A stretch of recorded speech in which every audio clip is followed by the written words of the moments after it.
시청자 여러분 안녕하십니까? 4월 27일 법률방송 로투데이 시작합니다. 첫 소식입니다. 북한 최고 지도자의 첫 공식 방남과 11년 만의 남북 정상회담. 오늘은 우리나라는 물론 전 세계 언론의 이목이 판문점에 쏠린 그야말로 역사적인 날입니다.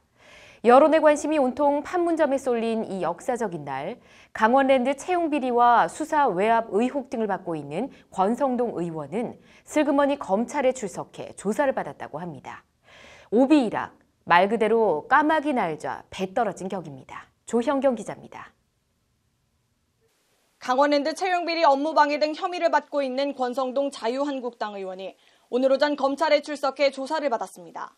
권성동 의원은 이날 변호인 및 보좌진과 함께 강원랜드 채용 비리 관련 수사단이 마련된 서울 북부지검에 비공개로 출석했고 취재진과 접촉하지 않고 조사실로 바로 올라갔습니다. 검찰은 권 의원을 상대로 강원랜드 교육생 선발에 대한 부정청탁 혐의, 강원랜드로 하여금 자신의 지인들을 부정채용토록 한 혐의, 안미연 검사가 주장한 수사 외압 의혹 등에 대해 조사할 것이라고 밝혔습니다.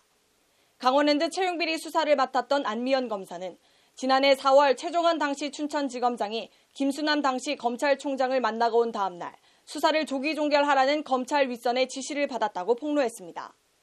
권성동 의원 등의 이름이 기재된 증거 목록을 삭제하라는 압력을 지속적으로 받았다는 것이 안미연 검사의 주장입니다. 검사 출신인 권성동 의원은 법무부와 검찰을 관할하는 국회 법사위원장입니다. 한편 오늘 권성동 의원의 검찰 출석은 권 의원 측 요청에 따른 것으로 알려졌습니다. 일각에선 남북 정상회담 날 권 의원의 비공개 출석에 대해 검찰이 검사 출신이자 법사위원장인 권성동 의원을 봐준 것 아니냐는 지적이 나오고 있습니다. 공기업 채용 비리와 수사 외압이라는 사안의 중대성과 조사 대상이 현역 의원이라는 점에 비춰 부적절하다는 지적입니다. 검찰 관계자는 이에 대해 검찰에 중요한 것은 조사를 하는 것 자체여서 따로 일정을 미루지 않고 오늘 조사를 진행하게 됐다고 확대 해석을 경계했습니다. 남북 정상회담이라는 초대형 이슈가 있는 날, 취재진의 눈을 피해 검찰에 출석한 권성동 의원과 이를 받아준 검찰. 이런저런 논란과 구설이 있것이 불을 보듯 뻔한 일을 이런 역사적인 날 굳이 꼭 해야 했는지 아쉽습니다. 법률방송 조현경입니다. 실수로든 뭐든 사람을 죽게 해도 성폭행 같은 흉악한 범죄를 저질러도 법원 판결에 따라 법적인 처벌만 받고 나면 먹고 사는데 큰 지장이 없는 직업이 있습니다. 바로 의사인데요. 오늘 국회에서는 의사의 형사 범죄와 면허 규제의 문제점이라는 주제로 토론회가 열렸습니다. 실제 문제가 많아 보인다는 것이 토론회를 다녀온 저희 법률방송 취재기자의 말인데요. 어떤 내용인지 장한지 기자의 심층 리포트 보시겠습니다. 의사 면허는 사실상 박탈할 수 없는 종신 면허인가? 오늘 토론회 문제의식은 이 10글자로 압축됩니다. 고 신해철 씨의 경우처럼 황당한 의료사고로 환자를 사망케 해도 내연관계의 여성에게 마약 성분 마취제를 과다 투여해 사망케 한 뒤 사체를 유기한 산부인과 의사도 수면 내시경 치료를 받으러 온 여성들을 전신 마취시킨 뒤 성폭행한 엽기적인 의사도 그때만 잠깐 엎드려 지나가면 계속 의사 면허를 가지고 의사로 살아갈 수 있다는 지적입니다. 의료사고로 환자를 사망하게 하거나 환자에게 성범죄를 저지르는 등 심각한 범죄 행위로 인해서 유죄 판결을 받은 의사가 계속해서 의사 면허를 가지고 진료 행위를 하는 것이 현재 법 테두리 안에서 가능하도록 되어 있기 때문에 의료법 제8조 의료인의 결격 사유를 규정한 조항입니다. 의료 관련 법령을 위반해 금고 이상의 형을 선고받고 그 형의 집행이 종료되지 아니하거나 집행을 받지 아니하기로 확정되지 아니한 자라고 돼 있습니다. 거꾸로 보면 의료 관련 법 위반이 아닌 경우 횡령이나 배임 같은 경제범죄, 의료사고로 인한 사망 같은 업무상 과실치사, 심지어 성폭행 같은 흉악범죄를 저질러도 원론적으로 의사 면허를 박탈할 근거가 없는 겁니다. 치사상 등 일반 형사범죄로 금고 이상 처벌을 받아도 의사 면허에 영향이 없습니다. 변호사는 물론 대부분이 전문직의 경우 금고 이상 처벌을 받으면 등록이 취소됩니다. 실제 2016년 기준 최근 10년 동안 강간과 강제추행 등 성범죄로 검거된 의사는 모두 747명인데 반해 행정처분은 5명에게 주어진 자격정지 1개월이 고작인 것으로 나타났습니다. 처벌이라고 하기도 민망한 말 그대로 종신면허 철밥통인 셈입니다. 그리고 의사들과 어떤 상담을 하면서 조언을 해줄 때, 형사 범죄를 저지르더라도 의사 하는 데는 상관이 없으니까 그냥 뭐 크게 신경 안 쓰셔도 됩니다. 이렇게 제 스스로 상담하는 이 모습을 보고 매우 부끄럽다는. 나아가 현행 의료법은 의사 면허가 취소되더라도 취소의 원인이 된 사유가 없어지거나 개전의 정이 뚜렷하다고 인정되면 면허증을 재교부할 수 있도록 규정하고 있습니다. 솜방망이 처벌에 그나마도 원상 회복의 길을 열어주고 있는 겁니다. 토론자들의 요구는 간단합니다. 의사 면허도 다른 전문직의 경우처럼 금고 이상의 형을 받을 경우 취소나 정지할 수 있도록 형평성을 맞추면 된다는 겁니다. 우리 사회 대표적 전문직인 의료인의 직업윤리가 바로 설 수 있도록 법률적, 제도적으로 뒷받침할 필요가 있다는 것이 오늘 토론회의 취지입니다. 국회 보건복지위 소속 위원 등이 토론회를 주최한 만큼 실제 관련법 개정으로 이어질 수 있을지 주목됩니다. 법률방송 장한지입니다. 혹시 시방서라는 단어를 들어보셨습니까? 어감이 무슨 욕 같기도 하고 느낌이 썩 좋지는 않은데 주로 건축 현장 같은 데서 쓰이는 말이라고 합니다. 그런데 지금은 건축 현장 작업자들도 잘 모르는 이 시방서라는 단어가 여전히 우리 법전에 남아있고 행정관청에서도 그대로 쓰인다고 합니다. 법률방송 연중기획, 법률용어, 이제는 바꾸자. 오늘의 단어는 시방서입니다. 박지민 기자의 리포트 보시겠습니다. 서울의 한 신축 건물 공사 현장입니다. 현장 작업자들에게 시방서라는 단어의 뜻을 아는지 물었습니다. 모르죠, 뭐 그거야. 접촉해본 적도 없고 그런 말을. 그 용어가 지금 아는 사람이 거의 없다고 봐야 되잖아요. 지금 나도 지금 이 상태에서 처음 듣는 용어니까. 일반 시민들에겐 당연히 더더욱 낯선 말입니다. 거의 다 왔댔어. 난 지도 모르겠는데. 시방서? 모르겠는데? 이런 공사 현장에선 일종의 공사계획서나 사양서 정도의 뜻으로 쓰이는 시방서. 그런데 시방서는 정확히 어떤 뜻이고 어디서 유래한 용어일까요? 시방서는 일단 한자로는 볼시자에 방위방, 책서자를 씁니다. 직역하면 방위를 보는 문서라는 난해한 뜻이 됩니다. 한자의 뜻을 알려주고 무슨 뜻인지 물어봐도 모르는 시민들이 대다수입니다. 시방서는 이게 책서 아니야? 방자가 지금 방자. 이건 잘 모르겠는데. 시방서는 일본어식 한자어의 표기로 공사 따위에서 일정한 순서를 적은 문서라는 뜻으로 쓰입니다. 역시 일본어 한자인 사양서와 같은 말로 설계 명세서나 재원표의 뜻으로 쓰이기도 합니다. 일반 시민들은 물론 이제는 건축 현장 작업자들도 그 뜻과 사용법을 잘 모르는 낯선 단어 시방서. 건설기술진흥법 제40조. 건설업자가 건설공사의 설계도서, 시방서, 그 밖의 관계서류의 내용과 맞지 아니하게 그 건설공사를 시공하는 경우에는 이라고 나와 있습니다. 일제 식민시대도 아니고 여전히 우리 법전 어느 곳에 음습하게 남아있는 일본식 한자어 시방서. 생소한 것 같아. 그게 일본어구나. 네. 일본어라면은 우리나라 말로 고쳐야 된다고 생각합니다. 더 큰 문제는 이렇게 일반 시민들과 동떨어진 시방서라는 낯선 단어를 우리 행정관청에선 여전히 습관적으로 쓰고 있다는 겁니다.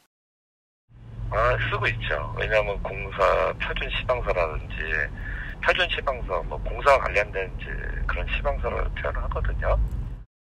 말은 특히 법전에 나와 있는 용어는 그 법의 지배를 받는 사람들의 의식과 행동을 규정합니다. 건설업계에서 시방서라는 단어를 쓰고 있어서 그것이 이제 법률에도 반영이 되어 있는 상태인데요. 공사 설명서, 공정 설명서 등의 용어로 바꿔서 사용하면 조금 더 국민들이 이해하기 쉽지 않을까 싶습니다. 익숙하든 익숙하지 않은 낯선 용어든 시방서는 결코 우리말이 아닙니다. 설명서라는 알아듣기 쉽고 편한 말이 있는데 굳이 시방서라는 일본말을 계속 두고 사용해야 하는지 의문입니다. 이제는 바꿔야 합니다. 법률방송 법률용어, 이제는 바꾸자, 박지민입니다.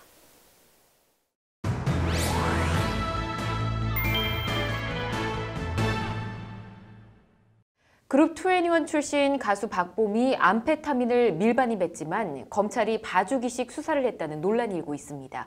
유정은 변호사의 뉴스와 법, 오늘 박봄 암페타민 사건 이야기 나눠보겠습니다. 어서 오십시오. 안녕하세요. 예. 먼저 박봄이 밀반입하려 했던 이 암페타민 어떤 약인가요? 예, 박봄이 반입한 것은 암페타민 성분이 포함된 아델란이라는 약입니다. 예. 미국에서는 주의력 결핍, 과잉 행동 장애에 대한 치료약으로 널리 쓰이고 있고요. 각성 효과 때문에 공부 잘하는 약이란 그런 별명을 갖고 있기도 합니다. 그렇군요. 예, 그렇지만 우울증, 비정상적인 행동 위험을 높이는 심각한 부작용이 있고요. 미국에서도 처방전 없이 오남용을 하는 그런 사례가 늘면서 예. 사회적으로 큰 문제가 됐던 약이기도 합니다. 네, 그런데 박봄이 이 암페타민 성분이 포함된 아데랄이라는 약품을 어떻게 밀반입했다는 건가요? 예, 박봄은 2010년 미국에서 어머니를 통해 아데랄을 대리 처방받은 다음 젤리에 섞어 할머니 집으로 국제 특송 우편을 보냅니다. 네. 우편물이 배송되는 과정에서 세관 통과를 거치게 되는데 인천 세관에서 적발했고 그리고 인천지검에서 압수수색을 하면서 사건이 전말이 세상에 알려지게 되었습니다. 그렇군요. 8년 전 일이긴 합니다. 그래도 어쨌든 박봄이 마약 성분을 밀반입하려 했다는 건데 박봄 측은 어떤 입장입니까? 예, 당시 박봄은 정신과 치료를 받고 있었다. 그래서 치료용으로 약품을 들여온 것이다. 불법인지 모르고 밀반입을 하게 된 것이다라는 입장을 표명했습니다. 네. 8년 전 당시 검찰은 이 사건을 어떻게 처리했습니까? 예, 당시 검찰은 박봄의 주장대로 아데랄은 미국의 처방전만 있으면 합법적으로 구입할 수 있는 것이었고 예. 또 아데랄 처방받은 적이 있었다는 점 때문에 이 건을 유예했습니다. 결과적으로는 사건화도 하지 않고 이례적으로 조기에 종결을 하였습니다. 그렇군요. 이 박봄의 해명이나 검찰 입건 유예 조치가 타당한 건지 어떻게 보십니까? 치료용으로 사용했을 수는 있겠습니다만은 젤리와 섞어서 그리고 국제우편을 보내는데 할머니의 주소를 사용했다는 점에서 박봄의 말을 그대로 믿기는 좀 어려울 것 같습니다. 예. 검찰의 이건 유예 결정 자체도 조금 석연치는 않은데요.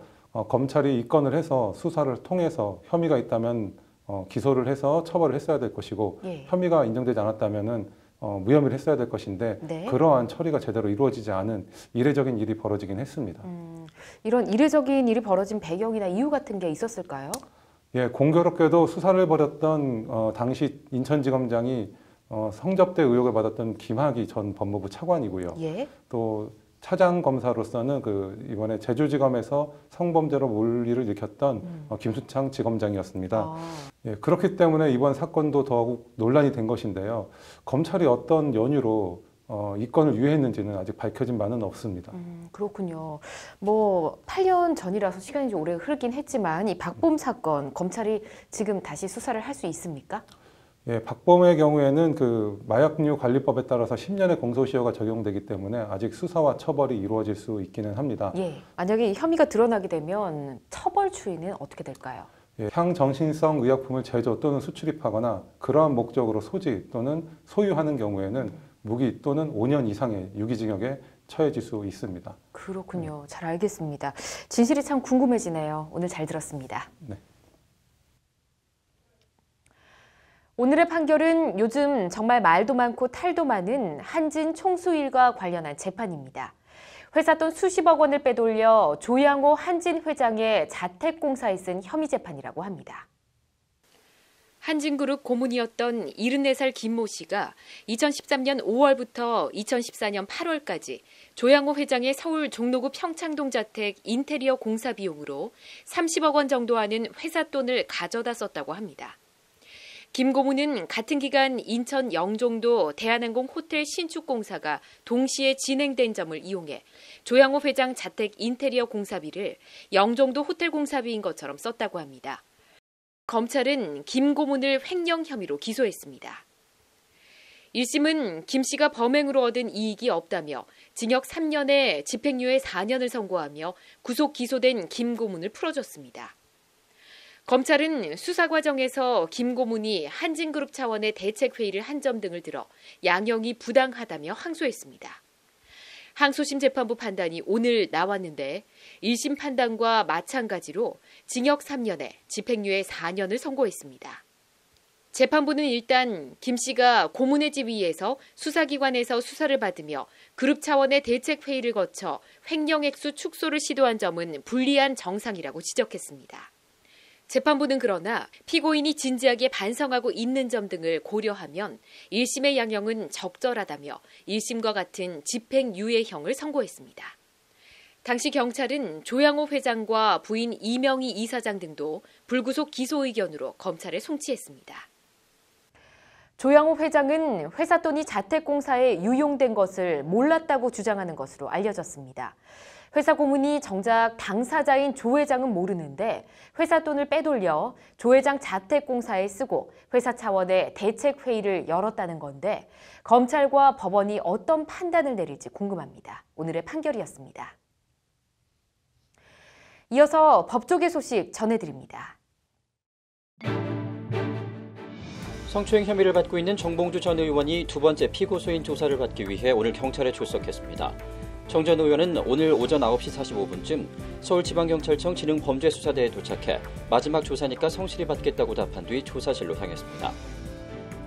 법무부는 오늘 남북 정상회담을 맞아 교화방송센터 보라미 방송의 자체 방송을 일시 중단하고 남북 정상이 만나는 장면을 실시간으로 볼 수 있도록 긴급 생중계 방송을 편성했다고 밝혔습니다. 박상기 법무부 장관은 담당한 수용자도 역사적 순간을 함께 지켜보며 국민의 염원에 힘을 보탤 수 있는 뜻깊은 시간이 될 수 있도록 했다고 생중계 배경을 설명했습니다. 김명수 대법원장이 내일부터 다음 달 12일까지 스페인과 아르헨티나, 칠레 사법부를 순방할 계획입니다. 이번 순방은 아르헨티나 대법원장과 칠레 대법원장의 초청에 따른 것으로 우리나라 대법원장이 스페인과 아르헨티나, 칠레 최고법원을 방문하는 것은 이번이 처음입니다. 대검찰청은 2018년도 1사분기 모범검사로 박배희 대전지검 천안지청 검사를 선정했다고 오늘 밝혔습니다. 박 검사는 피해자 32명, 기록 9,400페이지 이르는 3천억 원대 투자금 사기 사건을 맡아 신속하게 주범을 밝혀내고 수사 과정에서 직접 수십 통에 달하는 피해자들의 민원 전화를 응대하는 등 업무를 수행한 점을 높이 평가받은 것으로 알려졌습니다.